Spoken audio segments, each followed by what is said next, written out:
Two different films, two different characters, one same actor, one word, brilliant.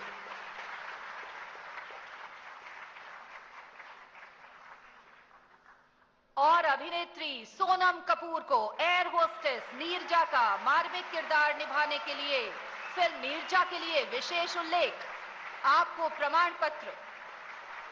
A convincing performance of a real life icon. सर्वश्रेष्ठ modern film हांडुक निर्माता म्यांमारा production, पुरस्कार ग्रहण करेंगे श्री कुमार दोहुटिया, आपको रजत कमल।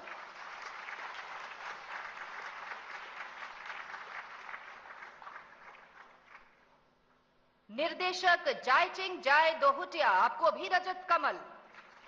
The film tries to capture the essence of waiting with the problem of insurgency as a backdrop.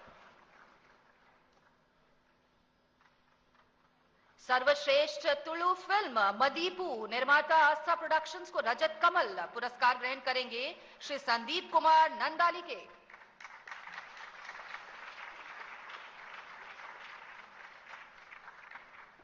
निर्देशक श्री चेतन मुंदादी को भी रजत कमल।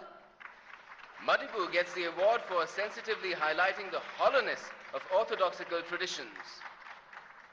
सर्वश्रेष्ठ तमिल फिल्म जोकर, निर्माता ड्रीम वॉरियर